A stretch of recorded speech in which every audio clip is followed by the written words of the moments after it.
Psalm 69, 1 and 2, we will read together. 69ನೇ ಕೀರ್ತನೆ ಮೊದಲ 2 ವಚನ ಆರಾಧನೆಗೋಸ್ಕರ ಸೇರಿ ಓದ್ಕೊ. దేవా, జలములు నా ప్రాణం మీద పొర్లుచున్నవి, నన్ను రక్షింపుము. నిలుక ఇయ్యని అగాధమైన దొంగ ఊబిలో నేను దిగిపోచున్నాను. అగాధ జలములలో నేను దిగబడి ఉన్నాను. వరదలు నన్ను ముంచివేయుచున్నవి. ప్రార్థన చేసుకుందాం. ప్రార్థన ಮಾಡ್ಕೊಳ್ಳೋಣ. సర్వశక్తిమంతుడైన దేవా, ఈ సహాయ పాపి విషయమై నీవు చూపించిన అమరత్వము, తండ్రి, అచంచలమైన శాశ్వతమైన ఏమాత్రము పక్షపాతం లేని నీ ప్రేమను బట్టి స్తుతిస్తూ ఆరాధిస్తున్నాం. ఏదే కాలం మీరు మాకు పట్ల చూపించిన ప్రేమను జ్ఞాపకం చేసుకుంటూ నీ సన్నిధికి ఆరాధన చేయడానికి వచ్చి ఉండగా మేము యోగ్యమైన రీతిలో ఆరాధన చేయడానికి మీరు మమ్మల్ని జ్ఞాపకం చేసుకున్నాను. అతని నిజమైన ఆరాధననే రావాలి. కపట మనసుల్లో నుంచి ఏ ఆరాధన రాదు. మోసపూరితమైన మనసుల నుంచి ఏ ఆరాధన రాదు. రక్షింపబడి మార్మన్స్ పొందిన వారి నుంచే చక్కటి ఆరాధన రాదు. మమ్మల్ని జ్ఞాపకం చేసి సహాయపడుతున్నామని అడుగుతాం. నేను నిష్ప్రయోజక దాసుని, పాపిని, నీ సన్నిధిలో నిలబడుటకు, నీ ప్రజల ఎదుట నిలబడుటకు యోగ్యుని కాను. నన్ను నీ శిలువచాటును మరుగుపరచు. తర్జుమాలు కూడా కృపనివ్వండి. ఆ సమయాన్ని సరైన రీతితో సదుపయోగం చేయగలరు కృప చూపించు. చేరి వచ్చిన నీ ప్రజలమైన మా కన్నులు తెరిచి లోతైన సత్యాలను గ్రహించి నీ తట్టు ఆకర్షించబడినట్టు సాయించు. నీ వాక్యము తప్ప మరి ఏది నీ తట్టు ఆకర్షించదని నీ వాక్యం సెలవిస్తుంది. కనుక నీ వాక్యం ద్వారా మమ్మల్ని ఆకర్షించు. మా హృదయాలను తెరిచి లోతైన విషయాలను గ్రహించి, లోతైన నీ ఉద్దేశాలను గ్రహించి నేను ఆరాధించడానికి కృపనీయమని. చీకటి అంధకార క్రియలు అన్నిటినీ గద్దిస్తూ, మంత్రము తంత్రమును యేసుక్రీస్తు నామమున గద్దిస్తూ బంధిస్తూ యేసు ప్రభు శ్రేష్ఠనామమున ప్రార్థించి వేడుకుంటున్నాం తండ్రి. ఆమేన్. Psalm 69 speaks about a condition of a sinner. కీర్తనలు 69 పాపి యొక్క దుస్థితిని మాట్లాడుతుంది. भजन संहिता 69 जो है एक पापी की स्थिति के बारे में ये बताता है.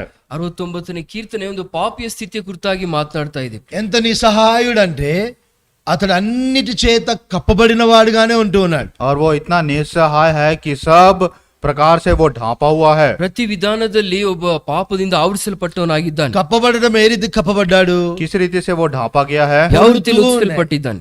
ఆయన మీద నీళ్లు జలములు పొర్లుతూ ఉన్నాయి. और उसके ऊपर जल जो है धारा के समान बह रहा है. నీరుಗಳು సಹ జలದ ఆಗಿ ఈ ರೀತಿಯಲ್ಲಿ ಅದ್ರ ಮೇಲೆ ಹುರಿತಾ ಇದೆ. పొర్లే నీటిలో గనుక మనం నిలబడితే మనం దాంతో పాటు కొట్టుకొని పోతాం. यदि हम बहते जल में यदि हम खड़े रहेंगे तो उस बहते जल की प्रवाह से हम भी बह जाएंगे. ಹರಿಯುವಂತ ನೀರಲ್ಲಿ ನಾವು ಇರುವಾಗ ಅದರ ಜೊತೆಲಿ ನಾವು ಸಹ ಹೊಡೆದುಕೊಂಡು ಹೋಗ್ತೀವಿ ಪ್ರಿಯ. మనకు బలం సరిపోదు దానితో పాటు పోటీ పడడానికి.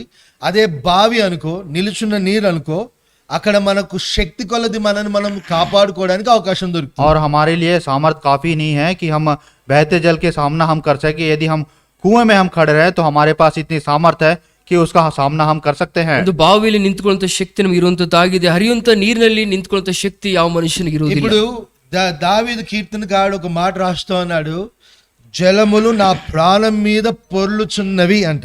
और दाऊद जो है भजन का लिखने वाला इस प्रकार से कहता है, मैं जल में डूबा जाता हूँ कहता है. ಜಲಗಳು ನನ್ನ ಪ್ರಾಣದ ಮೇಲೆ ಹರಿಯುತ್ತಾ ಇದೆ ಎಂಬುದಾಗಿ. ప్రతి పాపి యొక్క మూలుగు అదే. కానీ తాను ఆ విషయాన్ని ఎప్పటికీ గ్రహించని వాడిగా, గుడ్డివాడిగా, పాపంలో చనిపోయిన వాడిగా ఉంటూ వచ్చిన हर एक पापी का जो पुकार यही है, लेकिन वो अंधेपन में है. कभी भी इस बात को वो महसूस नहीं कर पा रहा है. ಪ್ರತಿ ಮನುಷ್ಯನು ಸಹ ಪಾಪದಲ್ಲಿ ಆತನು ಒಂದು ಅಂಧತ್ವದಲ್ಲಿ ಇಂಥ ಒಂದು ಕುಡುತನದಲ್ಲಿ ಬಾಳುವತನಾಗಿದ್ದಾನೆ.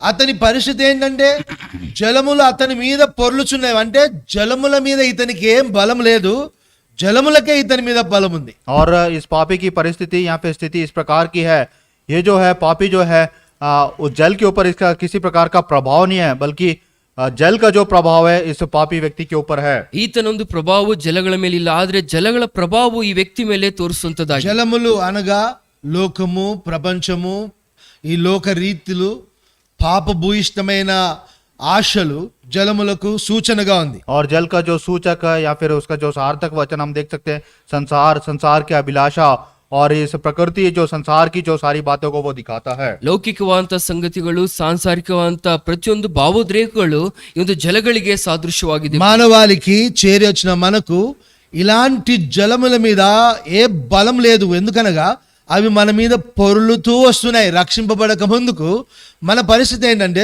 జలములు మన మీద పొర్లుతున్నాయి.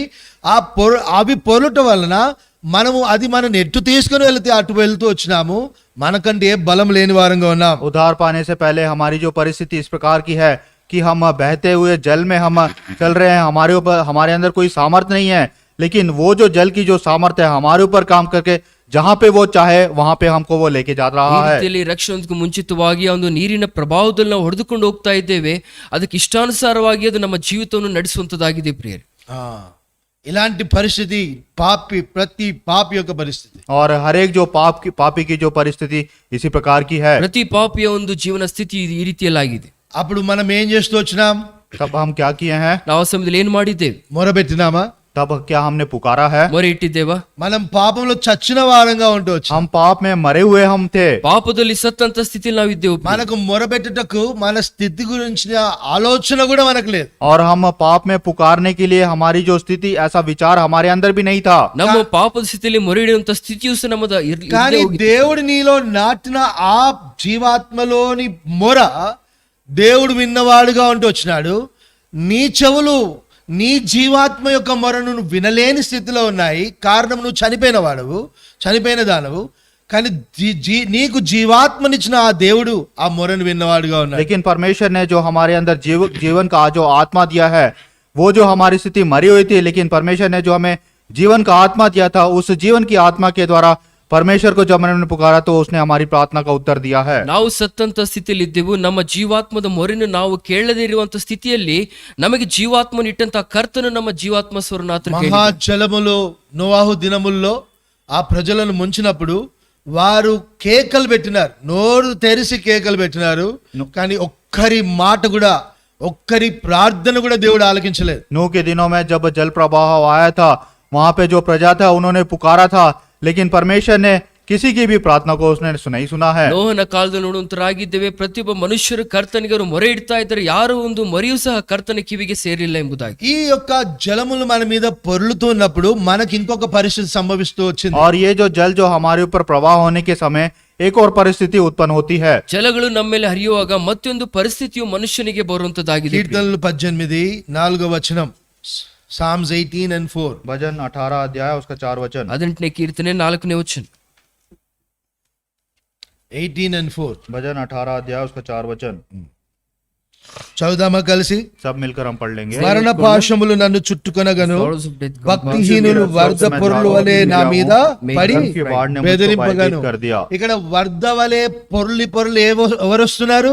और ये बाढ़ के समान कौन आ रहा है? భక్తిహీనులు వస్తున్నారు. अधर्म के लोग आ रहे हैं। ಪ್ರವಾಹದ ಹಾಗೆ ಭಕ್ತಿಹೀನರು ಬರ್ತಾ ಇದ್ದಾರೆ. జలములు నా మీద పొర్లుతూ వస్తున్నప్పుడు जल భక్తిహీనులు నా మీద తన అధికారాన్ని, భక్తిహీనత నా మీద తన అధికారాన్ని చూపుతూ వచ్చింది. और जल जब हमारे ऊपर प्रवाह के समान आ रहा है, तब भक्तिहीन या फिर अधर्मी लोग जो है हमारे ऊपर अधिकार जता रहे हैं। ಜಲಗಳು ನಮ್ಮ ಮೇಲೆ ಪ್ರವಹಿಸುವಾಗ ಭಕ್ತಿಹೀನರು ತಮ್ಮ ಪಾಪದ ಅಧಿಕಾರವನ್ನು, ತಮ್ಮ ಶಕ್ತಿಯನ್ನು ನಮ್ಮ ಮೇಲೆ ಪ್ರದರ್ಶನ ಮಾಡ್ತಾ ಇದ್ದಾರೆ. భక్తిహీనత కూడా నా మీద తన అధికారాన్ని చూపుతూ వచ్చింది. यहाँ पे लिखा हुआ है कि भक्तिहीन जो है वो भी मुझ पर अधिकार जता रहे हैं। ಭಕ್ತಿಹೀನತೆ ತೋರಿಸ್ತಾ ಇದೆ. ఇంకొక విషయం జరుగుతూ వచ్చింది. మరణ పాశములు ఏం చేసినాయంట? నన్ను ఏం చేసినాయంట? అరికట్టినాయి.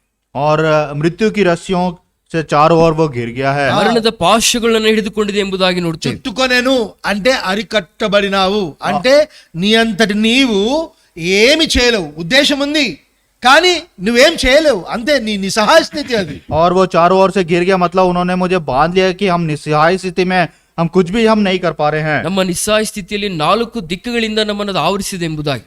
ఇట్టి నిస్సహాయ స్థితిలో ఉన్న పాపి కొరకు ప్రభువైన యేసుక్రీస్తు అగాధ జలములలో ఎవని ప్రాణమైతే కొట్టుకొని పోయి అరికట్టబడుతూ వచ్చిందో అట్టి వాణిని రక్షించడానికి దేవాది దేవుడు, తండ్రి అయిన దేవుడు ప్రభువైన యేసుక్రీస్తుని పంపుతూ వచ్చినాడు. और ऐसे परिस्थिति से हमें बचाने के लिए प्रभु यीशु मसीह जो है हमको गहरे जल या फिर बाढ़ के समान जो प्रवाह के ऐसे जल से बताया, प्रभु यीशु मसीह ने अपने प्रिय पुत्र प्रभु यीशु मसीह को हमारे लिए भेजा है। ಅಗಾಧ ಜಲದ ಹೊಡೆದುಕೊಳ್ಳುವಂತ ನಮ್ಮ ಪ್ರಾಣವನ್ನು ರಕ್ಷಿಸಕ್ಕಾಗಿ ತಂದೆಯಾದ ತನ್ನ ಏಕೈಕ ಮಗನನ್ನೇ ನಮಗೋಸ್ಕರ ಕಳಿಸಿಕೊಟ್ಟಿದ್ದಾರೆ. ఇప్పుడు ఇంకొక విషయం జరిగింది. మరణ పాశం నన్ను చుట్టుకున్నప్పుడు ఇంకొక విషయం నా జీవితంలో జరుగుతూ వచ్చింది. और मृत्यु की रस्सियां जब चारों ओर हमारे और घिर गई थी, तब और एक परिस्थिति यहाँ पे को हम देख सकते हैं। ಮರಣದ ಪಾಶಗಳನ್ನು ಆವರಿಸುವಾಗ ಮತ್ತೊಂದು ಸ್ಥಿತಿಯಲ್ಲಿ ನಡೆಯುವಂತದ್ದಾಗಿದೆ. పాతాళపు పాశములు నన్ను అరుకట్టెను. पाताल की रस्सियां मेरे चारों ओर थी। ಪಾತಾಳದ ಹಗ್ಗಗಳು ನನ್ನನ್ನು ಆವರಿಸಿದೆ ಎಂಬುದಾಗಿ. మరణంతో నా పరిస్థితి ఆగిపోలేదు, పాతాళానికి ఈడోబడుతూ వచ్చింది నా ప్రాణం. और मेरी जो परिस्थिति मृत्यु तक सीमित नहीं है, लेकिन मेरी जो पाताल की जो रस्सियां हैं मेरे चारों ओर है। ಮರಣದವರೆಗೆ ಅದು ನಿಂತೋಗಿಲ್ಲ, ಆದ್ರೆ ಮರಣ ಪಾಶಗಳು, ಪಾತಾಳದ ಪಾಶಗಳು ನಾನು ಹಿಡಿದುಕೊಂಡಿದ್ದೆ. ఒక వ్యక్తి యొక్క జీవితము, పాపంతో నిండి ఉన్న వ్యక్తి యొక్క జీవితము ఈ రీతిగా జలముల ప్రవాహంతో ముంచెత్తబడినప్పుడు భక్తిహీనత అతని మీద అధికారం చెలాయిస్తూ వచ్చింది. మరణ పాశములు, పాతాళం అతని మీద అధికారం కలిగింటూ వచ్చింది. और एक पापी के जो व्यक्ति की जो परिस्थिति को हम देख सकते हैं, किस रीति से वो जो पाप के कारण गहरे जल के अगाध में या फिर प्रवाह में है। इतना ही नहीं, वो मृत्यु की रस्सियां उसके चारों ओर गिरी हुई हैं, और भक्तिहीन जो है उसके ऊपर अधिकार जता रहे हैं, और पाताल की रस्सियां भी उसके चारों ओर है। ಭಕ್ತಿಹೀನತೆ ಆವರಿಸುವಾಗ ಒಂದು ಪಾಪದ ಶಕ್ತಿಯು, ಮರಣದ ಪಾಶಗಳು, ಪಾತಾಳದ ಹಿಡಿತವು ಆ ಪಾಪಿನ ಹಿಡಿದುಕೊಂಡಿದೆ ಪ್ರಿಯ. లామెంటేషన్స్ 3:54 విలాప వాక్యములు 3:54. విలాపిత్ గీత్, विलाप गीत की पुस्तक 3रा अध्याय 54 और उसका 54 वचन हम पढ़ लेंगे। ಪ್ರಲಾಪಗಳು 3ನೇ ಅಧ್ಯಾಯ 54ನೇ ವಚನ. 54 please, we will all read together. सब मिलकर हम पढ़ लेंगे। ಸೇರಿ ಓದ್ಕೊಳ್ಳೋಣ. నీళ్లు నా తల మీదుగా పారెను, నాశనమైతిని అని నేను అనుకుంటుని. अब नाश हो गया। ఏమైతుంది? నీళ్లు నా తల మీద పొర్లితే నాశనం అయిపోతాడు ఒక వ్యక్తి, ఒక ఆత్మ నాశనం అయిపోతుందని అర్థం. और ये जो पानी जल जो है सिर के ऊपर से बह जाने का अर्थ है कि एक व्यक्ति जो है नाश हो रहा है। ಒಬ್ಬ ವ್ಯಕ್ತಿಯ ತಲೆ ಮೇಲೆ ನೀರು ಹರಿಯುವಾಗ ವ್ಯಕ್ತಿಯು ಪೂರ್ತಿಯಾಗಿ ನಾಶನಕ್ಕೆ ಒಪ್ಪಿಸಲ್ಪಡ್ತಾನೆ.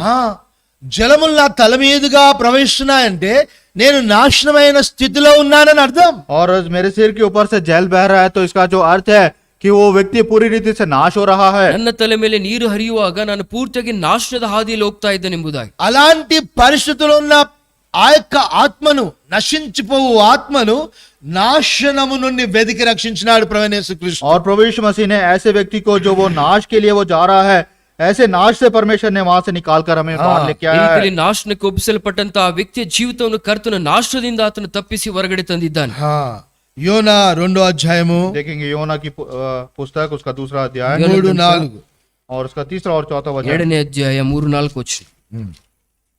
2వ అధ్యాయం 3-4. योना की पुस्तक 2रा अध्याय उसका 3रा और 4था। నీవు నన్ను అగాధమైన సముద్ర గర్భంలో పడవేసి, నీవు నన్ను అగాధమైన సముద్ర గర్భంలో పడవేసి, धाराओं के बीच में ప్రవాహములు నన్ను చుట్టుకొని ఉన్నవి, ఈ తరంగములు నీ కరులను నన్ను కప్పి ఉన్నవి. నీ సన్నిధిలో నేను వెలువేయబడినను, నీ పరిశుద్ధాలయం తట్టు మరలా చూచెదననుకుంటున్నా. ప్రాణాంతము వచ్చినంతగా జలములు నన్ను చుట్టుకొని ఉన్నవి, సముద్రాగాధము నన్ను ఆవరించి ఉన్నది, సముద్రపు నాచు నా తలకు చుట్టుకొని ఉన్నది. ఈ ఇంత ముందుకు మనం చదివిన వచనాలన్నీ కూడా ఒక పాపి యొక్క పరిస్థితి. और इससे पहले जो कुछ भी वचन हमने पढ़ा है, वो जो इस बात को देखा कि पापी की परिस्थिति किस प्रकार की है। ಇಲ್ಲಿವರೆಗೆ ನಾವು ಓದ್ತಾ ಬಂದು ಪಾಪಿಯ ಸ್ಥಿತಿ ಅದು ಎಂತದಾಗಿದೆ ಎಂಬುದಾಗಿ. ఇప్పుడు చదివిన వచనము పాపము వల్ల అతడు జీతము పొందుతున్న పరిస్థితి. और अभी जो वचन हमने पढ़ा है, पाप के द्वारा उसकी जो मजदूरी है किस प्रकार की हमने देखा है। ಈ ವಚನದಲ್ಲಿ ಒಬ್ಬ ಪಾಪಿಯು ತನ್ನ ಪಾಪಕ್ಕೆ ಒಂದು ಸಂಬಳವನ್ನು ಆತನು ಪಡೆದುಕೊಳ್ತಾ ఏ ಇದ್ದಾನೆ. భక్తిహీనులైతే అతని మీద ఆధిపత్యం చెలాయిస్తూ వచ్చినారో ఆ భక్తిహీనులే వారి ఓడలో నుండి ఇతనిని జలములలో ఆ యొక్క నాచులకు అప్పగిస్తూ వచ్చినారు. और किस रीति से ये जो पापी की स्थिति हम देखते हैं, किस रीति से भक्तिहीन जो है उसके ऊपर अधिकार जता रहे हैं, ठीक उसी रीति से हम देखें ये जो है उसकी स्थिति को वो अगाध जल के ओर वो लेके जा रहे हैं। ಯಾವ ಒಂದು ಭಕ್ತಿನತೆ ಮನುಷ್ಯನ ಮೇಲೆ ಅಧಿಕಾರವನ್ನು ಮಾಡ್ತಾ ಇದೆ, ಆಳ್ವಿಕೆ ಮಾಡ್ತಾ ಇದೆಯೋ ಆ ಮನುಷ್ಯನನ್ನು ಅಗಾಧ ಜಲಗಳಿಗೆ ಅದು ಒಪ್ಪಿಸ್ತಾ ಇದೆ ಪ್ರಿಯ. అదే మనుషులు మనం పాపం చేయనట్లుగా ప్రేరేపించిన ఆ మనుషులే మన పాపం యొక్క శిక్షకు మనల్ని అప్పగిస్తూ వచ్చినారు. और ये जो व्यक्ति है जो हमें पाप के लिए प्रेरित करते हैं, वे ही व्यक्ति हमें पाप के दंड के लिए हमें भोग रहे हैं। ನಾವು ಪಾಪ ಮಾಡುವಂತೆ ನಮಗೆ ಪ್ರೇರೇಪಣೆ ಕೊಡುವಂತವರೇ ನಮ್ಮ ಪಾಪ ಶಿಕ್ಷೆಗೂ ಸಹ ನಮಗೆ ಅವರು ಅರ್ಹರಾಗಿದ್ದಾರೆ. అప్పుడు మన పరిస్థితి ఎట్లుంది? तब हमारी परिस्थिति कैसी 5వ है? వచనం చదువుదాము. 5वां वचन हम 5ನೇ पढ़ेंगे। వచನ. ప్రాణాంతం వచ్చునంతగా జలములను చుట్టుకొని ఉన్నవి, సముద్రాగాధములను ఆవరించి ఉన్నది, సముద్రపు నాచు నా తలకు చుట్టుకొని ఉన్నది. ఇక్కడ ఒక మాట ఉంది, సముద్ర అగాధము నన్ను ఆవరించి ఉన్నది. ఇది గర్భము, అది ఏంటి? సమాధికి సూచన. और यहाँ पे लिखा हुआ है कि मैं जल में यहाँ तक गिरा हुआ था कि मेरे प्राण निकले। मतलब ये जो है गर्भ मृत्यु की जो बात को हम देख सकते हैं। ಸಮುದ್ರದ ಅಗಾಧ ಎಂಬುದಾಗಿ ನೋಡುವಾಗ ಅದು ಮರಣದ ಒಂದು ಸಮಾಧಿಯ ಒಂದು ಗರ್ಭ ಎಂಬುದಾಗಿ ఇట్టి పరిస్థితులు పట్టబడిపోయినాడు పాపి. और पापी की जो स्थिति है ऐसी यहाँ तक स्थिति में वो गिर गया है। ಇಂಥ ಪಾಪ ಸ್ಥಿತಿಗೆ ಮನುಷ್ಯನು ಸಿಲುಕಿಕೊಂಡಿದ್ದಾನೆ ಪ್ರಿಯ. మనిద్దరం కలిసి పాపం చేసినాము, కానీ ఈ పాపమునకు శిక్ష నువ్వే భరించాలని మనల్ని ఏం చేసినారు, ఆ యొక్క జలములలో మనల్ని పడద్రోస్తూ हम दोनों ने पाप किया है, लेकिन ये पाप की जो सजा है उस गहरे जल में हमको प्राप्त हुआ है।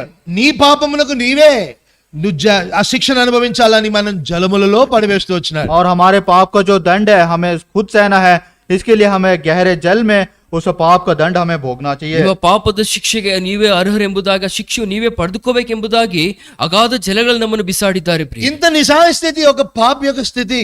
और पापी की जो स्थिति, इतनी निस्सहाय स्थिति को हम देखते हैं। ಪಾಪಿಯ ನಿಸ್ಸಹಾಯ ಸ್ಥಿತಿಯು ಇಷ್ಟು ದಯನೀಯವಾಗಿದೆ ಎಂಬುದಾಗಿ ನೋಡ್ತೇವೆ. అందుకే దేవుడు కీర్తన 1లో దుష్టులు కూర్చున్న చోటున పాపులు అసలు ఎక్కడ కూర్చుండొద్దు, వారితో నడవకూడదు, వారితో భోజనం చేయకూడదు. ఎందుకు?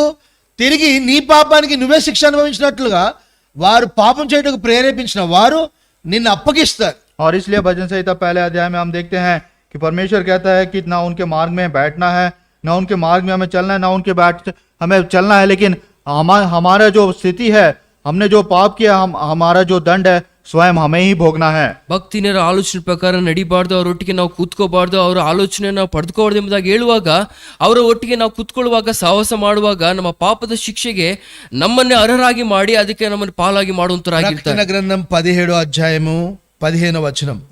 प्रकाशित वाक्य 17 अध्याय 15వ వచనం और उसका 15 वचन। 17 and 15. ಪ್ರಕಟಣೆ 17 अध्याय उसका 15 वचन। మరియు ఆ దూత నాతో ఇలాగు చెప్పెను, ఆ వేశ్య కూర్చున్న చోట నీవు చూసిన జలములు ప్రజలను, జన సమూహములను, జనములను, ఆయా భాషలు మాట్లాడి వారిని సూచించును. ఈ జలములు వేశ్య యొక్క ఆధీనంలో ఉన్నాయి. और ये जो जल है वेश्या के अधिकार में है। ಈ ಜಲಗಳು ವೈಶ್ಯದ ಒಂದು ಆಧೀನದಲ್ಲಿ ಇದೆ ಪ್ರಿಯ. పాపము చేయించు దాని యొక్క చేతిలో ఉన్నాయి. और जो पाप करवाते हैं उनके हाथ में है। ಪಾಪ ಮಾಡಿಸುವಂತರ ಕೈಯಲ್ಲಿ ಇದು ಸಿಕ್ಕಿಕೊಂಡಿದೆ. అంటే నీ ప్రాణం ఎవరి చేతిలో ఉందని అర్థం? कहने का अर्थ है हमारा प्राण किसके हाथ में ನಮ್ಮ है? ಪ್ರಾಣವು ಯಾರ ಕೈಯಲ್ಲಿದೆ ಪ್ರಿಯ? ఈ జలముల మీద కూర్చున్న వేశ్య చేతిలో ఉందని అర్థం. और जल के ऊपर जो बैठने वाली जो वेश्या उसके हाथ में है। ಜಲಗಳ ಮೇಲೆ ಕುಳಿತಿರುವಂತ ವೈಶ್ಯದ ಕೈನಲ್ಲಿದೆ ಪ್ರಿಯ. వేశ్య ఇతరుల సుఖం గురించి ఆలోచిస్తుందా, తన సుఖం గురించి ఆలోచిస్తుందా? वेश्या जो है दूसरों के सुख के ऊपर आधार करती है या फिर अपने सुख के ऊपर वो आधारित ವೈಶ್ಯವು रहती है? ತನ್ನ ಸುಖದ ಕುರಿತಾಗ ಆಲೋಚನೆ ಮಾಡ್ತಾಳ, ಇತರ ಸುಖದ ಆಲೋಚನೆ ಮಾಡ್ತಾಳ ಪ್ರಿಯ. తన గురించే తాను ఆలోచిస్తుంది. अपने विषय में वो सोचती है, ತನ್ನಷ್ಟಕ್ಕೆ ತಾನೇ ಸ್ವಾರ್ಥಪರರಾಳು. ಆಲೋಚನೆ वे ಮಾಡ್ತಾಳೆ. स्वार्थी है। ಸ್ವಾರ್ಥುಳು ಆಕಿ. అలాంటి జలముల బంధకములో ఉన్న పాపిని దేవుడు విడిపిస్తూ వచ్చినాడు. और ऐसे जल के जो बंधन में है, जो पापी को परमेश्वर ने वहां से छुटकारा दिया है। ಇಂಥ ಜಲಗಳ ಬಂಧನದಿಂದ ಮನುಷ್ಯನನ್ನು ದೇವರು ಅಲ್ಲಿಂದ ಆತನು ಬಿಡಿಸಿದ್ದಾನೆ ಪ್ರಿಯ. ప్రకటన గ్రంథం 12వ అధ్యాయము प्रकाशित वाक्य 12 अध्याय ಪ್ರಕಟಣೆ 12ನೇ ಅಧ್ಯಾಯ 15, 16. और 15 और 16 वचन। 15, 16 వచనం. కావున ఆ స్త్రీ ప్రవాహమునకు కొట్టుకొని పోవాలని ఆ సర్పము తన నోటి నుండి నీళ్లు నది ప్రవాహముగా ఆమె వెనుక వెళ్ళగ్రొక్కెను గాని భూమి ఆ స్త్రీకి సహకారి అయి తన నోరు తెరిచి ఆ గడసర్పం తన నోటి నుండి గ్రక్కిన ప్రవాహమును మృంగివేశాను. ఇప్పుడు ఈ జలముల మీద కూర్చున్న వేశ్యకు జలములను ప్రవాహముగా వలె మార్చుటకు సహాయపడేది సర్పము, ఘట సర్పం. और ये जो जल के ऊपर जो बैठी हुई वेश्या है, ये जो है जल के ऊपर जो प्रवाह आ रहा है वो सर्प के समान वो दिखा रहा है। సర్పము వలన వస్తుంది. सांप के द्वारा वो आ रहा है। ಜಲಗಳ ಮೇಲೆ ಕೂತಿರುವಂತ ಆ ಒಂದು ವೈಶ್ಯಕ್ಕೆ ಬಲ ಕೊಡುವಂತದ್ದು, ಪ್ರವಾಹಕ್ಕೆ ಬಲ ಕೊಡುವಂತದ್ದು ಆ ಒಂದು ಸರ್ಪ ಎಂಬುದಾಗಿ ನಾವು ನೋಡ್ತಾ ಇದ್ದೀವಿ. అర్థమైందా?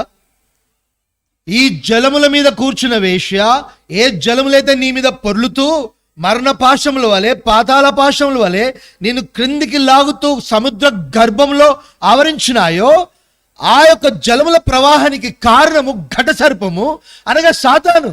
और हम देखते हैं कि ये जो वेश्या जल के ऊपर जो बैठी हुई है, जिस प्रकार से मृत्यु की रस्सियां और पाताल की रस्सियां या फिर भक्तिहीन जो है हमारे अधिकार को वे चाहता रहे, लेकिन ये जो है वो सांप के द्वारा ये जो है सारी बातें वो हो रही हैं। यहाँ पे हम देखते हैं ಈ ರೀತಿಯಲ್ಲಿ ಪಾತಾಳದ ಪಾಶಗಳಿಗೆ ನಿಮ್ಮನ್ನು ಎಳೆದುಕೊಂಡು ಹೋಗಂತ ಆ ಒಂದು ಶಕ್ತಿಯು, ಪ್ರವಾಹವು, ಆ ಒಂದು ಸರ್ಪವು ಆ ಒಂದು ವೈಶ್ಯಕ್ಕೆ ಅದು ಕೊಡುವಂತದ್ದಾಗಿದೆ ಪ್ರಿಯರಿ. వేశ్య లోకమునకు ఇహలోక సుఖ సౌఖ్యాలకు సూచన, और वेश्या जो है इस संसार की हर प्रकार की सुख सुविधाओं या फिर अभिलाषाओं के वो सादृश्य है। ಈ ಒಂದು ವೇಶ್ಯವು ಲೋಕಕ್ಕೆ ಅದರ ಸುಖ ಅಭಿಲಾಷೆಗಳಿಗೆ ಸಾದೃಶ್ಯವಾಗಿದೆ. మోసపు జ్ఞానానికి సూచన, और धोखा और अज्ञान के रूप में वो सूचक है। ಮೋಸದ ಒಂದು ಜ್ಞಾನಕ್ಕೆ ಸಾದೃಶ್ಯವಾಗಿದೆ. మంచి చెడ్డల తెలివితేటకు సూచన, और बुरे और हर प्रकार बुरे विचार के वो सूचक है। ಒಳ್ಳೆ ಕೆಟ್ಟಿನ ಅರಿವು ಕುರಿತಾಗಿ ಅದು ಸಾದೃಶ್ಯವಾಗಿದೆ. ఈ వేశ్యను నడిపించేది ఎవరు? ఘట సర్పం. और इस वेश्या को चलाता कौन है? वो ये अजगर जो सांप है। ಈ ವೈಶ್ಯ ನಡೆಸುವಂತದ್ದು ಆ ಒಂದು ಘಟ ಸರ್ಪವಾಗಿದೆ. ఇప్పుడు నీ ప్రాణం ఎవరి చేతిలో ఉంది? अभी हमारा प्राण किसके हाथ में है? ನಮ್ಮ ಪ್ರಾಣವು ಯಾರ ಕೈಲಿ ఘట ಇಡಲ್ಪಟ್ಟಿದೆ? సర్పం చేతిలో. अजगर अर्थात उस बड़ा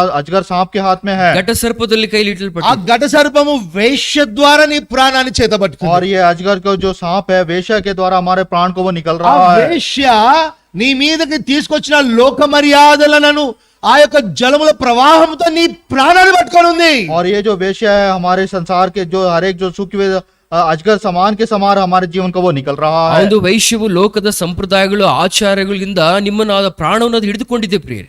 ఈ లోక సంప్రదాయాలను, ఈ లోక ఆచారాలు, మర్యాదలను ఆ యొక్క ప్రవాహము నీ మీదకి తీసుకొని వచ్చి ये संसार की जो रीति रिवाज है या फिर संसार की जो भौतिक सुख सुविधा वो हमारे ऊपर लेके आने के कारण ಲೋಕದ ಆಚಾರಗಳು ಸಂಪ್ರದಾಯಗಳು ಅದರ ಮರ್ಯಾದೆಗಳು ನಿಮ್ಮ ಮೇಲೆ ಪ್ರವಾಹನ ತರುವಂತಾಗಿ ఈ వేశ్య నీ ప్రాణాన్ని పట్టుకొని ఉంది. ये वेश्या जो है हमारे प्राण को वो लेके रखी हुई है। ಪ್ರಾಣವನ್ನು ಅದು ತನ್ನ ಕೈಲಿ ಹಿಡಿದುಕೊಂಡಿದೆ ಪ್ರಿಯರೇ. ప్రభువైన యేసుక్రీస్తు పాతాళం నుండే నిన్ను విడిపించలేదు, प्रभु यीशु मसीह ने हमारे प्राण को पाताल से नहीं छुड़ाया है। మరణ పాశముల నుండే విడిపించలేదు.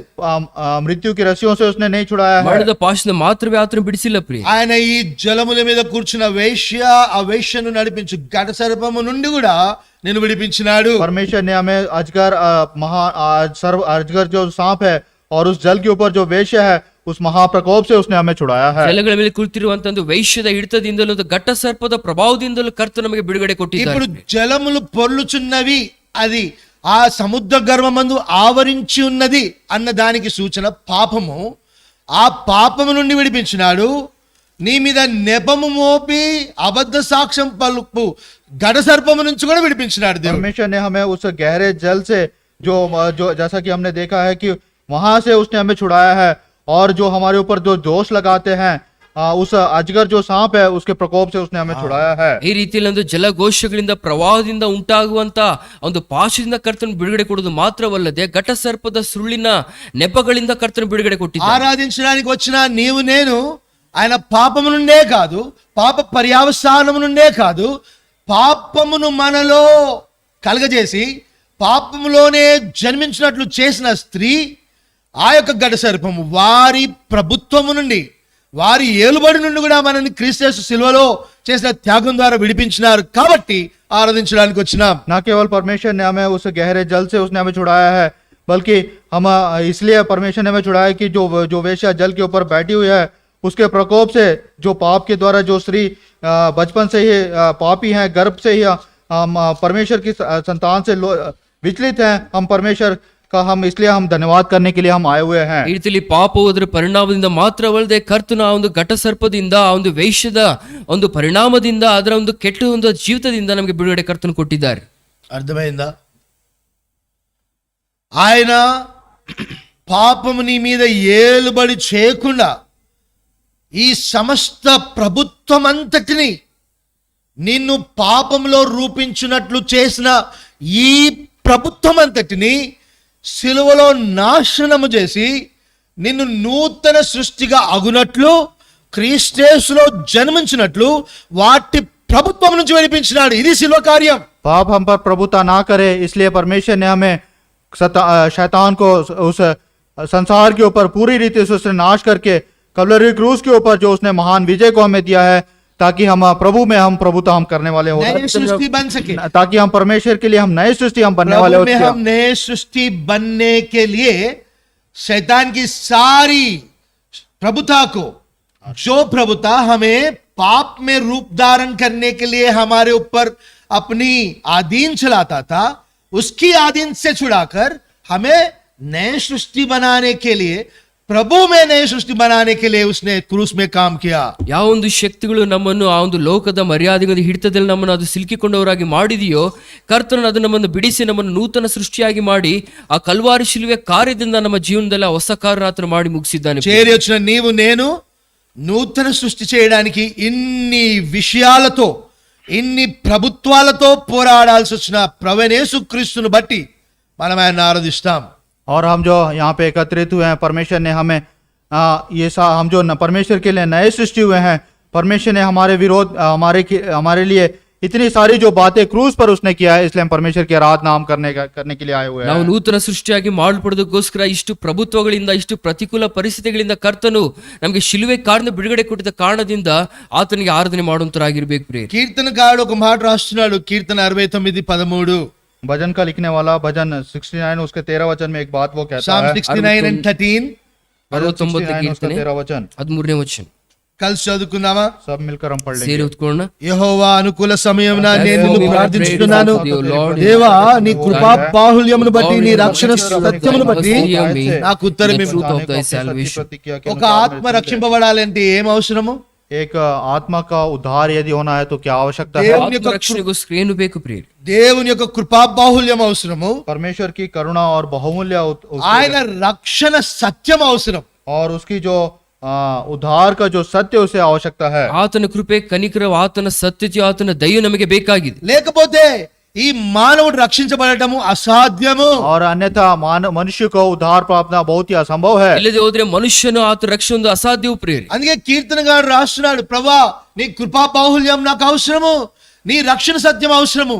చచ్చిపోయిన మనకైతే ఈ సత్యము తెలియదు కానీ దేవుడు మన పట్ల తన కృపా బాహుల్యమును ప్రభువైన యేసుక్రీస్తు ద్వారా రక్షణ సత్యమును రక్షించబడు వారికి అది రక్షణకరంగా మారినట్లు శిలువలో కార్యం చేసినాడు. और इसलिए को कहता है कि हे परमेश्वर अपनी करुणा की बहुतायत के कारण और बचाने के लिए अपनी सच्ची प्रतिज्ञा के अनुसार परमेश्वर ने हमें जो महान जो उद्धार हमें दिया है, उस उद्धार के द्वारा हम परमेश्वर ने जो क्रूस के ऊपर जो महान कार्य हमारे लिए उसने किया है. ಸತ್ತಂತ ಸ್ಥಿತಿಲಿಂದ ನಮಗೆ ಒಂದು ರಕ್ಷಣೆ ಒಂದು ಪರಿಪಕ್ವತೆ ನಮಗೆ ಗೊತ್ತಿಲ್ಲ. ಆದ್ರಿಂದ ಕರ್ತನ ಶಿಲುವೆ ಕಾರ್ಯದ ಮುಖಾಂತರವಾಗಿ ರಕ್ಷಣೆಯ ಪ್ರಬಲತೆ ಏನೆಂಬುದಾಗಿ ಆತನು ತೋರಿಸಿದ್ದಾನೆ. రక్షణ బాహుల్యము ద్వారా జలములలో నుండి బయటికి తీసినాడు. उद्धार की उस प्रभुता से उसने हमें बाहर निकाल कर दिया है. ರಕ್ಷಣೆಯ ಸತ್ಯತೆಯಿಂದ ಕರ್ತನ ಒಂದು ಜಲಗಳಿಂದ ನಮ್ಮನ್ನು ಮೇಲಕ್ಕೆತ್ತಿದ್ದಾನೆ ಪ್ರಿಯರೇ.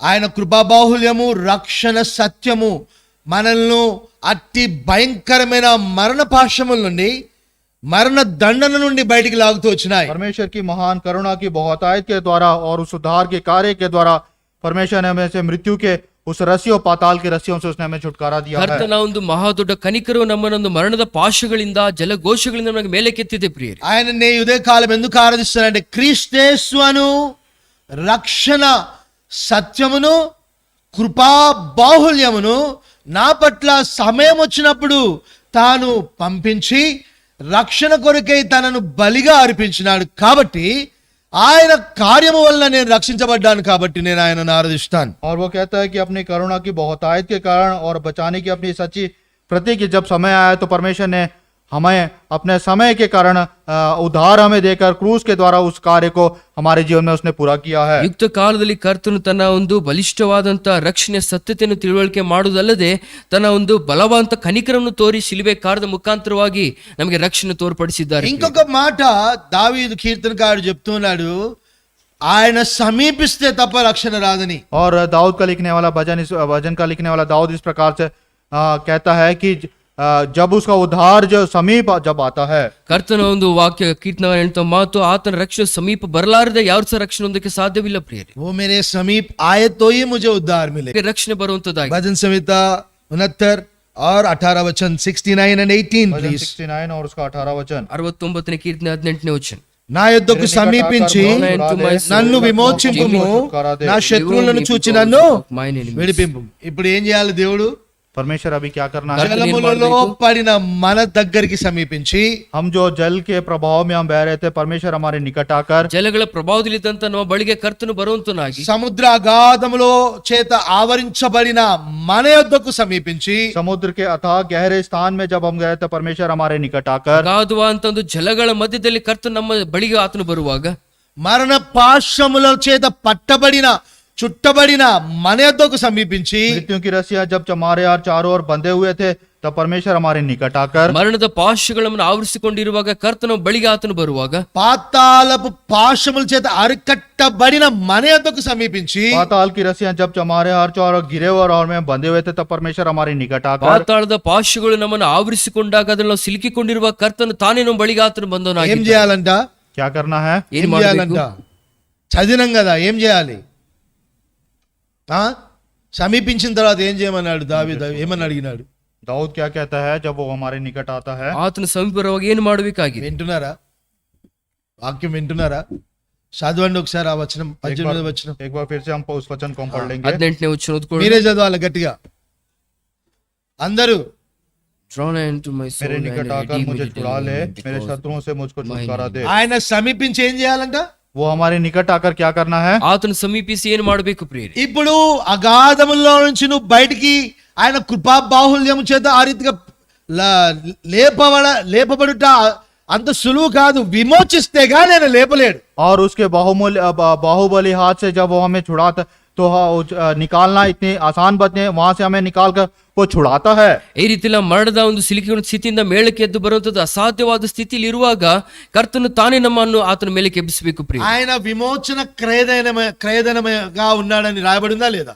और वो लिखा हुआ है कि वो हमें छुटकारा वो हमें देता है. ಆತನು ನಮ್ಮ ಪ್ರಾಣ ವಿಮೋಚನ ಕ್ರಯಧನ ಎಂಬುದಾಗಿ ನೋಡ್ತೇವೆ. ఇప్పటిదాకా చదివిన అన్ని కూడా ఆయన సామర్థ్యాన్ని కనబరుస్తుంది. और अभी तक जो हमने पढ़ा वो परमेश्वर के सामर्थ्य का कामों को वो दिखाता है. ಇಲ್ಲಿವರೆಗೆ ಓದಿರುವಂತದ್ದು ಕರ್ತನ ಸಾಮರ್ಥ್ಯದ ಕುರಿತಾಗಿ ಹೇಳ್ತಾ ಇದೆ. కానీ ఇప్పుడు వచ్చేసరికి ఆయన క్రయధనము చెల్లించకపోతే నీకు నాకు విమోచన లేదు, దిగొచ్చినాడు. కానీ క్రయధనానికి విమోచన చెల్లించకపోతే విమోచన రాదు. और वो हमारे लिए नीचे उतर आकर आया है, लेकिन वो हमारे प्राणों का प्रायश्चित छुटकारा नहीं है तो कोई काम का नहीं है. ಆತನು ಕೆಳಗಡೆ ಇಳಿದು ಬಂದಿದ್ದಾನೆ, ಆತನು ಕ್ರಯವನ್ನು ಸಲ್ಲಿಸಿ ಹೋದ್ರೆ ನಮಗೆ ಬಿಡುಗಡೆಯಿಂದ ವಿಮೋಚನೆ ಕಾರ್ಯವಿಲ್ಲ ಪ್ರಿಯರೇ. ఈ సమయంలోనే ప్రభువైన యేసుక్రీస్తు గెత్సెమనేలోకి వెళ్ళి ప్రభువా నీ చిత్తమైతే ఈ గిన్నెను తొలగించు అడిగినాడా లేదా? प्रभु यीशु मसीह गेत्सेमनी के बाग में जाकर परमेश्वर उसने यदि आपकी इच्छा हो तो ये कटोरा मुझसे टल जाए करके उसने पूछा है. ಕರ್ತನು ಆತನು ಪ್ರಾರ್ಥನೆ ಮಾಡ್ತಾ ಬಂದನು, ಗೆತ್ಸೆಮನೆ ತೋಟದಲ್ಲಿ ಕರ್ತನೇ ತಂದೆ ನಿ ಚಿತ್ತವಾದ್ರೆ ಒಂದು ಪಾತ್ರೆ ನನ್ನಿಂದ ದೂರವಾಗಲಿ ಎಂಬುದಾಗಿ. విమోచన క్రయధనం ఎంత గొప్పదో తెలుసా?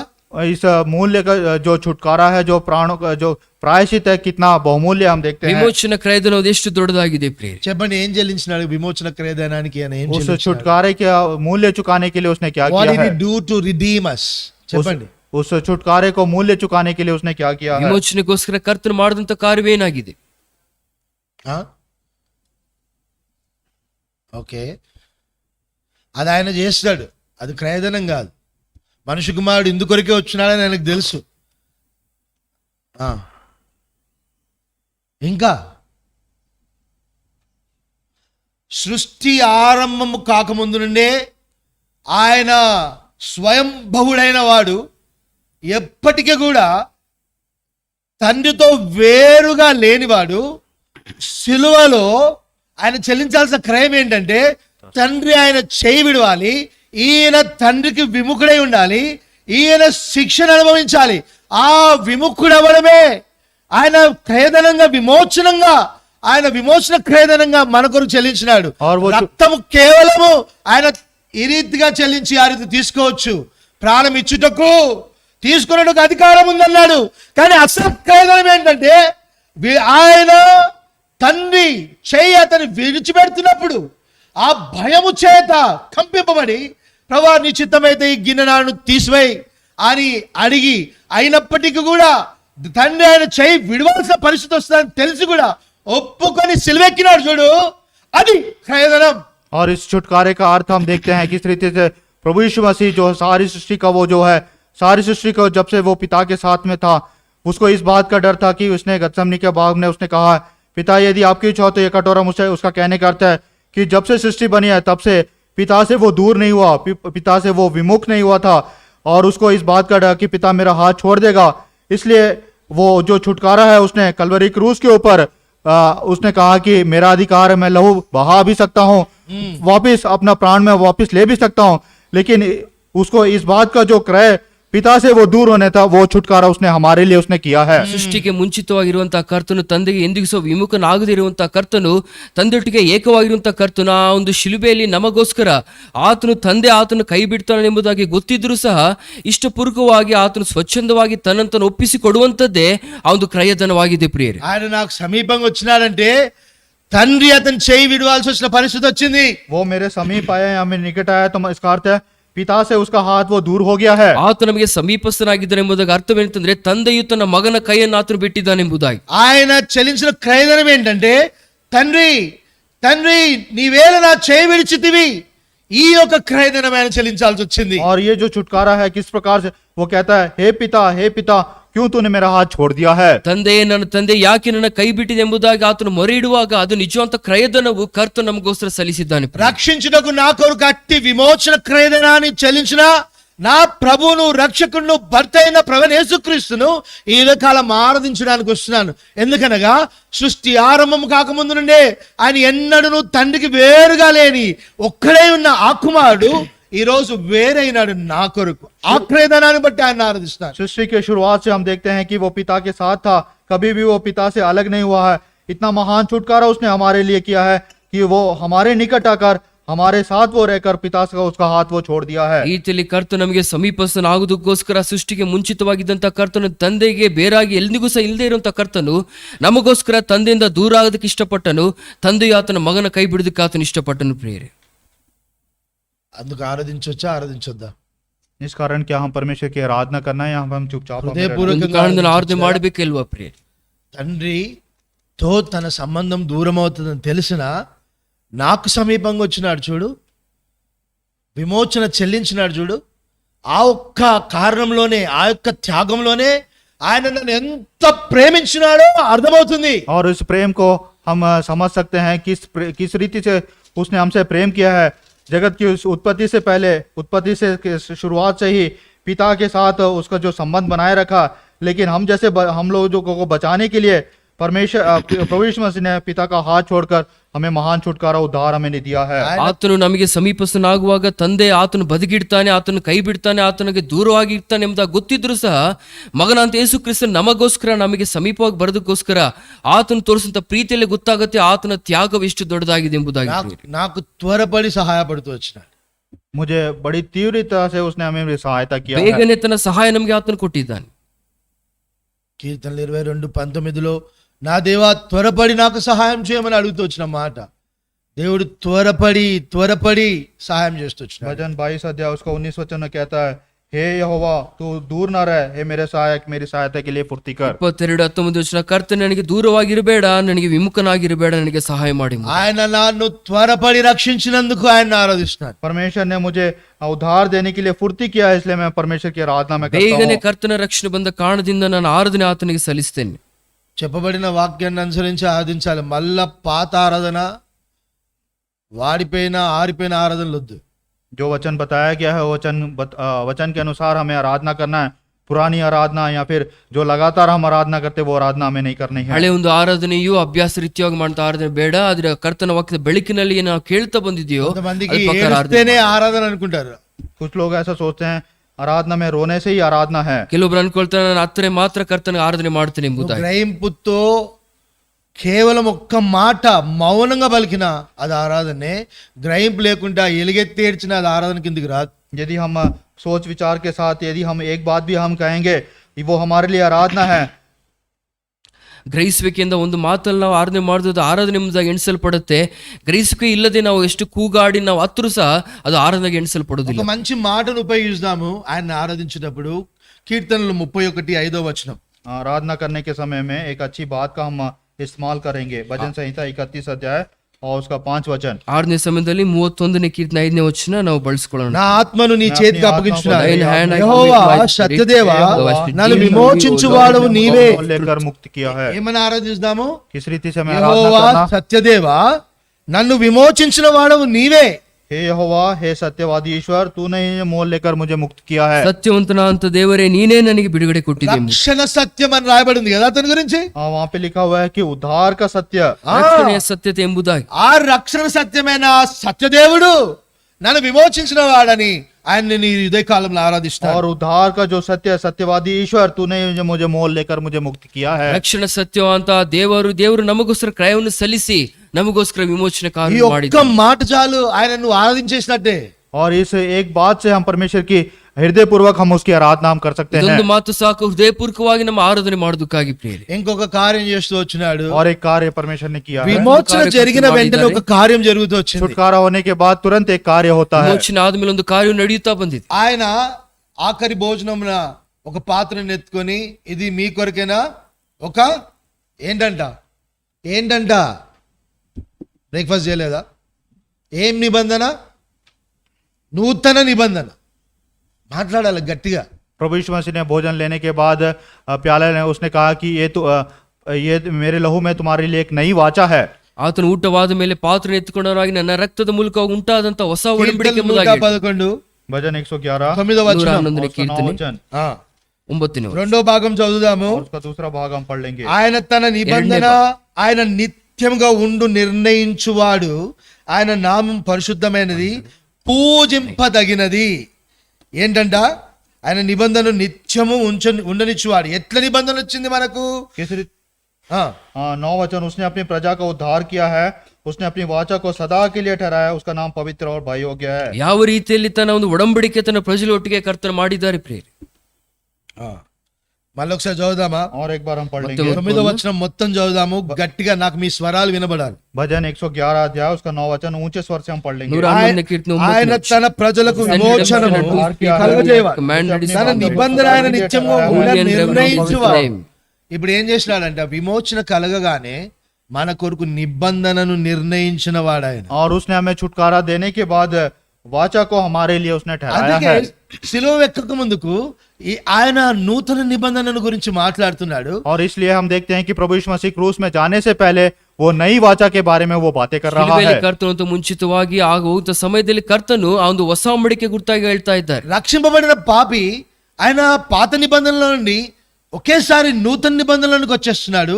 నూతన నిబంధనలోనికి వచ్చిన ఆ నూతన నిబంధన అది నిత్యము అతని పక్షమున అతని కొరకు క్షేమాభివృద్ధి కలుగజేయనట్లు నిర్ణయించినాడు, నిలుచున్నట్లు. और ये उद्धार पाने के बाद जो है पापी जो है किस रीति से पुराने नियम से वो बाहर आकर नए नियम में जो परमेश्वर ने हमारे लिए जो ठहराया है नई वाचा, उसमें वो प्रवेश कर चुका है. ಹಳಂಬಡಿಕೆಯಿರುವಂತಹ ಮನುಷ್ಯನು ಕರ್ತನ ಒಂದು ವಿಮೋಚಕ ಕಾರ್ಯದ ಮುಖಾಂತರವಾಗಿ ಹೊಸ ಒಡಂಬಡಿಕೆಯಲ್ಲಿ ಆತನು ಸೇರಿಸಲ್ಪಟ್ಟಿದ್ದಾನೆ. ಅದರ ಹಿಡಿತಕ್ಕೆ ಆತನು ಬರ್ತಾ ಇದ್ದಾನೆ. నూతన నిబంధన నిత్యమైన కృప నాకు చూపునట్లు ఆయన నిర్ణయించినాడు. విమోచన క్రయధనంగా ఆయన అర్పించబడినప్పుడు అందుకు ఆయనను ఆరాధిస్తాను. प्रभु यीशु मसीह उद्धार का छुटकारा देने के बाद जब वो हम देखते हैं किस रीति से वो नई वाचा के लिए वो निर्णय किया गया है, इसलिए हमें परमेश्वर की आराधना में करना है. ಕರ್ತನು ಶಿಲುಬೆಯಲ್ಲಿ ಆತನ ಪ್ರಾಣ ಕೊಡುವಂತ ಮುಖಾಂತರವಾಗಿ ಆತನ ವಿಮೋಚನೆ ಕಾರ್ಯದ ಮುಖಾಂತರವಾಗಿ ಹೊಸ ಒಡಂಬಡಿಕೆಯನ್ನು ಆತನು ನಮ್ಮ ಪಕ್ಷದಲ್ಲಿ ಆತನು ಸ್ಥಿರಪಡಿಸಿದ್ದಾನೆ ಪ್ರಿಯ. విమోచించిన విధానం అంత గొప్పది. और छुटकारे का जो विधान है कितना महान हम देखते हैं. ವಿಮೋಚನ ಕಾರ್ಯ ಅಷ್ಟು ಪ್ರಬಲವಾಗಿದೆ. విమోచించిన తర్వాత ఆయన నిబంధన కొరకు మనలో ఎవరైనా మిమ్మల్ని మీరు రుజువు చేసుకోనండి, అప్పుడు నేను నిబంధన ఇస్తాను అని అన్నాడు.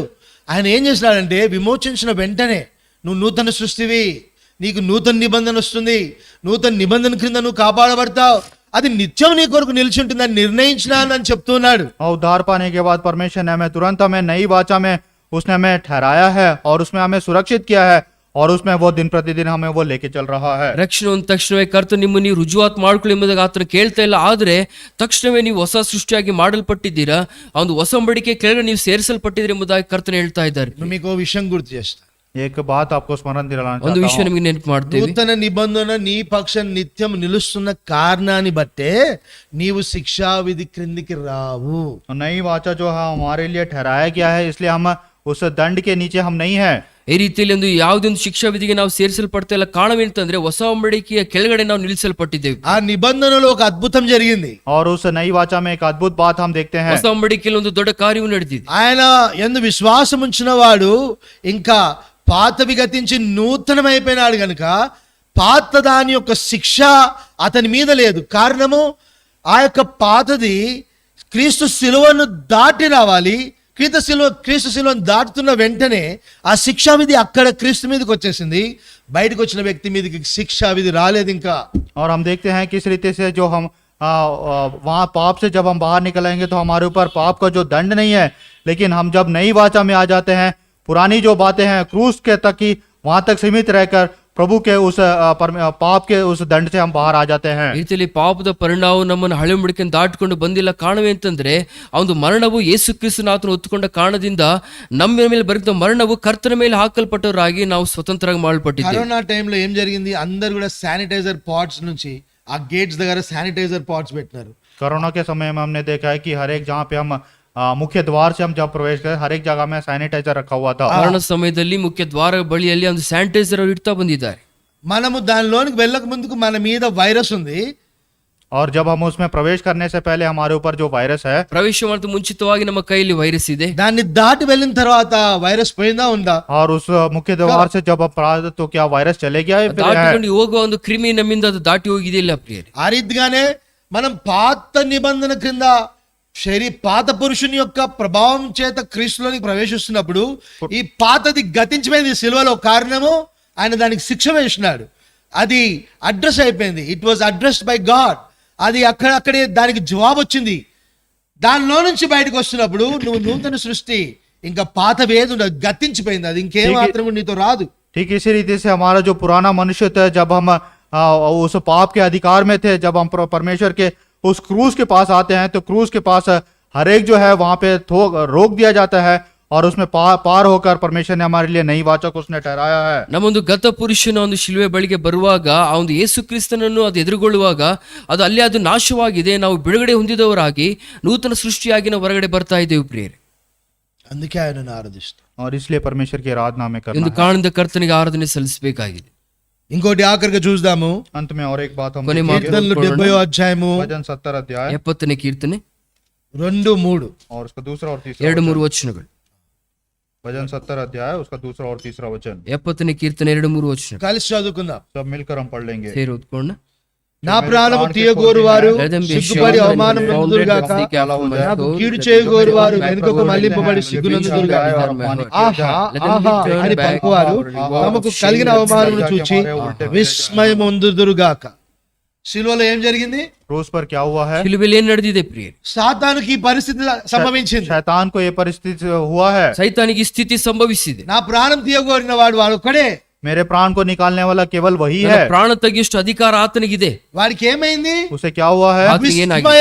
విస్మయం కలిగింది మనకి క్రీస్తు సిలువను బట్టి. और प्रभु यीशु मसीह में वहां पर वो अपमानित हुआ है। ಯೇಸು ಕ್ರಿಸ್ತನ ಒಂದು ಆತನ ಕಾರಣದಿಂದ ಆತನಿಗೆ ನಾಚಿಕೆ ಬಂದಿದೆ ಎಂಬುದು. వాడు వెనుకకు మళ్లింపబడ్డాడు క్రీస్తు సిలువను బట్టి. क्रूस के उस क्रूस के कारण वो पीछे उल्टा किया गया है। ಯೇಸು ಕ್ರಿಸ್ತನ ಶಿಲುವೆ ಮುಖಾಂತರವಾಗಿ ಆ ಒಂದು ಸೈತಾನ ಹಿಂಜರಿದಿದ್ದಾನೆ. వాడు సిగ్గునందినాడు సిలువను బట్టి. और क्रूस के कारण उसकी लज्जा हुई है। ಶಿಲುಬೆ ಕಾರಣದಿಂದ ಸೈತಾನ ಆತನ ನಾಚಿಕೆಗೆ ಪಾಲಾಗಿದ್ದಾನೆ. చూడు వీడు పాపి నీ దగ్గరకు రాడు అన్న వాడు ఆహా ఆహా అని వాడు కేకలు పెడుతున్నప్పుడు యేసుక్రీస్తు శిలువ రక్తం వాని పరిశుద్ధం చేయగానే వాడు సిగ్గునొందినాడు, వెనుకకు మళ్ళినాడు, విస్మయం చెందుతూ వచ్చినాడు. वो कहता है आहा आहा वो देखो तेरे क्रूस के पास नहीं आएगा, लेकिन प्रभु यीशु मसीह ने अपने लहू के द्वारा में शुद्ध करने के द्वारा शत्रु शैतान लज्जा के मारे वो उल्टा भाग गया है। ಈ ರೀತಿಯಲ್ಲಿ ಆಹಾ ಆಹಾ ಪಾಪಿ ನಿನ್ನ ಬಳಿಗೆ ಬರಲಾರನೆಂಬುದಾಗಿ ಸೈತಾನು ಕ್ರಿಸ್ತನಿಗೆ ಹೇಳುವಾಗ ಆ ಯೇಸು ಕ್ರಿಸ್ತರ ರಕ್ತವು ಪಾಪಿಯನ್ನು ತೊಳೆಯುವಾಗ ಸೈತಾನು ತಲೆ ತಗ್ಗಿಸಿಕೊಂಡವನಾಗಿ ನಾಚಿಕೆಯಿಂದ ಹಿಂಜರಿದಿದ್ದಾನೆ ಪ್ರಿಯರೇ. జలముల వలె నా మీద ప్రవహించే ఈ భక్తిహీనుని యొక్క దండమునకు సిగ్గు అవమానం కలిగి నాకు ప్రాణ విమోచన కలిగింది సిలువలో. అందుకు నేను ఆయనను ఆరాధిస్తాను. क्रूस के ऊपर परमेश्वर ने हमें जो महान विजय हमें दिया है, किस रीति से हम उस गहरे जल में जो प्रवाह के समान हमारे ऊपर बह रहा था वहां से हमें निकालकर परमेश्वर ने शत्रु शैतान के उस लज्जा से उसने हमें बाहर निकाल दिया है। ಈ ರೀತಿಯಲ್ಲಿ ಸೈತಾನ ಹಿಡಿತದಿಂದ ಒಂದು ನಾಚಿಕೆಯಿಂದ ಆತನ ಪ್ರಬಲತೆಯಿಂದ ಕರ್ತನು ಶಿಲುಬೆ ಕಾರಣದಿಂದ ನಮಗೆ ಬಿಡುಗಡೆ ಕೊಟ್ಟ ಕಾರಣದಿಂದ ನಾವು ಕರ್ತನಿಗೆ ಆರಾಧನೆ ಸಲ್ಲಿಸಬೇಕು. ఎంతమందికి నూతనమైన గ్రహింపు వచ్చింది ఈ రోజు? आज के दिन में कितने लोगों को नया जो ताजा जो उस ताजा वचन को उन्होंने प्राप्त किया है। ಎಷ್ಟು ಜನರಿಗೆ ಹೊಸ ಅಂತ ಅನುಭವ ಈ ದಿನ ಸಿಕ್ಕಿದೆ ಪ್ರಿಯರೇ. ఈ నూతన గ్రహింపుతోనే ఆరాధించాలి. और इस नए अनुभव के साथ हमें उसकी आराधना हमें करना ಈ है। ಹೊಸ ಅಂತ ವಿಧಾನದಲ್ಲಿ ಕರ್ತನಿಗೆ ನಮ್ಮ ಆರಾಧನೆ ನಾವು ಸಲ್ಲಿಸೋಣ. ఏదో మనం వచ్చి దేవా నువ్వు నాకు రక్తం కార్చినావు, పాపం విడిపించినావు, శిక్షను విడిపించినావు, కృప చూపినావు అంటున్నావు. కానీ ఈ లోతులలో ప్రభు కార్యాన్ని నువ్వు కనుక గ్రహిస్తే నిజమైన సత్యముతో ఆత్మతో ఆరాధించినట్టు అర్థం. हम तो लगातार परमेश्वर के भवन में आके कहते हैं प्रभु जी आपने मुझे छुटकारा दिया, आपके लहू से मुझे आपने धो दिया है, लेकिन वचन की जो गहराई है या फिर हमारे अंदर जो आत्मा की जो गहराई के द्वारा उस आराधना को हमें अपने हृदय से हमें निकालना चाहिए। ನಾವು ಕೇವಲ ಕರ್ತನೆ ಪ್ರಾಣ ಕೊಟ್ಟಿದೆಯಾ ನನಗೋಸ್ಕರ ರಕ್ತ ಸುರಿಯುವುದಾಗಿ ಹೇಳ್ತಾ ಆದ್ರೆ ಅದರ ಆಳವು ಎಷ್ಟು ಅರ್ಥಭರಿತವಾಗಿದೆ ಎಂಬುದಾಗಿ ಅದು ತಿಳಿದುಕೊಳ್ಳುವಾಗ ನಾವು ಕರ್ತನ ಯಥಾರ್ಥವಾಗಿ ಆರಾಧನೆ ಮಾಡುವಂತರಾಗಿ ఆరాధన వర్తమానం ఎందుకుంటుందో తెలుసా? आराधना का वचन क्यों बताया जाता है? ಯಾಕೆ ಆರಾಧನೆ ವರ್ತಮಾನವಿರುತ್ತೆ? మీరే చెప్పాలి. ఆరాధన వర్తమానం ఎందుకుంటుంది చెప్పండి. आप ही बताइए आराधना का संदेश क्यों दिया जाता ಯಾಕೆ है? ಆರಾಧನೆ ವರ್ತಮಾನ ಕೊಡಲ್ಪಡುತ್ತೆ? రోజు చేసే ఆరాధననే కదా, మళ్ళీ దానికి ఒక వర్తమానం ఎందుకు? हम तो लगातार वही आराधना, उसके लिए फिर अलग से संदेश क्यों दिया जाता ಅದೇ है? ಆರಾಧನೆಗೋಸ್ಕರ ಮತ್ತೆ ಮತ್ತೆ ಯಾಕೆ ವರ್ತಮಾನ ಬೇಕಾಗಿ? ఎంత చెప్పినా ఆ మూడు మాటలే చెప్పాలి, మళ్ళీ దానికి ఆరాధన వర్తమానం ఎందుకు? कितना भी कहने के बावजूद भी जो आराधना हम लगातार करते वही उसके लिए फिर आराधना का संदेश क्यों दिया जाता ಎಷ್ಟು है? ಹೇಳಿದ್ರು ಅದನ್ನೇ ನಾವು ಹೇಳ್ತಾ ಇರ್ಬೇಕು, ಮತ್ತೆ ಅದಕ್ಕೋಸ್ಕರ ಯಾಕೆ ಹೊಸದಾಗಿ ವಾಕ್ಯ ಬೇಕಾಗಿದೆ ಎಂಬುದಾಗಿ చెప్పాలి, మీరే చెప్పాలి. నూతన రావాలి. नई आराधना आनी चाहिए। ಹೊಸದಂತ ಆರಾಧನೆಗೋಸ್ಕರ ప్రతిసారి సత్యం నీకు క్రీస్తు యొక్క ప్రేమ యొక్క లోతును కొంచెం ఎక్కువగా చూపిస్తా అంటాడు. ఆ పరిశుద్ధాత్మ దేవుడు ఆ కొంచెం లోతుల్లోనికి నిన్ను తీసుకెళ్ళినప్పుడు మరలా ఆరాధన ఉప్పొంగుతుంది. కృతజ్ఞతతో, దుఃఖముతో, సంతోషంతో, కన్నీళ్లతో, ఆత్మతో, సత్యముతో ఆరాధించినట్లు ఆరాధన వాక్యం తోడ్పడుతుంది. ఏదో ఇన్ఫర్మేషన్ కాదు, టెక్స్ట్ బుక్ కాదు, ఏం జరిగిందో నేర్పిస్తాడు ఈ వర్తమానంలో. परमेश्वर अपने संदेश के द्वारा जो कार्य उसने हमारे अंदर किया है, गहराई के द्वारा नया संदेश वो हमें इसलिए देता है ताकि हम हृदय पूर्वक नई आत्मा के साथ, नए अनुभव के साथ परमेश्वर की आराधना करने के लिए कोई टेक्स्ट बुक या फिर कोई संदेश नहीं है, ताकि परमेश्वर का वचन हमारे अंदर फिर से रूप में हमें कार्य करने के लिए परमेश्वर हमारी सहायता, ताकि हम नए अनुभव के साथ परमेश्वर की आराधना हम करने वाले हो ಈ सके। ರೀತಿಯಲ್ಲಿ ನಮ್ಮೊಂದು ತಿಳುವಳಿಕೆಗೋಸ್ಕರ ವಾಕ್ಯ ಹೇಳ್ಪಡೋದಿಲ್ಲ, ಆದ್ರೆ ನಾವು ವಾಕ್ಯವನ್ನು ಕೇಳುವಾಗ ಅದರಿಂದ ಸತ್ಯವನ್ನು ಪರಿಶುದ್ಧಾತ್ಮ ದೇವರು ಮತ್ತಿಷ್ಟು ಆಳವಾಗಿ ನಮಗೆ ತಿಳಿಯ ಮಾಡುತ್ತಾ, ಮತ್ತಿಷ್ಟು ಕರ್ತನ ಪ್ರೀತಿಯನ್ನು ಅರ್ಥ ಮಾಡಿಕೊಳ್ಳುತ್ತಾ, ಆತ್ಮದಲ್ಲಿ ಸತ್ಯಕ್ಕೆ ತಕ್ಕ ಹಾಗೆ ಆತನ ಆರಾಧನೆ ಮಾಡುವಂತೆ ನಮ್ಮ ಮನಸ್ಸು ಆತ್ಮಗಳನ್ನು ಆತನ ಸಿದ್ಧಪಡಿಸ್ತಾನೆ. ఆరాధనలోనికి వెళ్దాం. हम आराधना में हम प्रवेश करेंगे। చెప్పబడిన ఆరాధన వాక్యాన్ని ప్రవేశించడం. అనుసరించి ఆరాధిస్తాం. जो वचन हमें बताया गया है वचन के प्रकाश से ఆయన ఎంత చక్కగా విమోచించినాడో మనతో మాట్లాడుతూ వచ్చినాడు. परमेश्वर ने हमसे बातें किया है, किस रीति से उसने महान छुटकारा उसने हमें दिया है। ప్రవృత్తిని ఎట్టి కర్తను పరిస్థితుల్లో విమోచనే. పట్టబడి ఉన్నామో, ఏ ప్రభుత్వం క్రింద ఉన్నామో వాటిలో నుండి ఏ రీతిగా విమోచించినాడో చక్కగా మాట్లాడినాడు దేవుడు. परमेश्वर ने हमें साफ रीति से हमसे बात किया, किस रीति से हम फंसे हुए थे, किस स्थिति में हम पड़े हुए थे, किस रीति से परमेश्वर ने वहां से उसने हमें बाहर निकाला है। ನಾವು ಯಾವ ಸ್ಥಿತಿಯಲ್ಲಿ ಬಿದ್ದೋಗಿದ್ದೇವೆ, ಯಾವ ಮರಣದ ಪಾಶಗಳನ್ನು ಹಿಡಿದುಕೊಂಡಿದೆ, ಯಾವ ಒಂದು ವಿಧಾನದಲ್ಲಿ ನಮ್ಮದು ಮರಣದ ಘೋಷಗಳೊಂದು ಜಲಪ್ರವಾಹ ನಮ್ಮನ್ನು ಸಿಲುಕಿಕೊಂಡಿದೆ ಎಂಬುದಾಗಿ ಕರ್ತನು ಅಷ್ಟು ಸ್ಪಷ್ಟವಾಗಿ ಮಾತಾಡಿದ್ದಾರೆ. అందరము 2 నిమిషాలు తీసుకొని ప్రభుని ఆరాధిస్తాం. सब लोग 2-2 मिनट लेके परमेश्वर की आराधना हम करने वाले हैं। 2 ನಿಮಿಷ ತೆಗೆದುಕೊಂಡು ಕರ್ತನಿಗೆ ಆರಾಧನೆ ಸಲ್ಲಿಸೋಣ.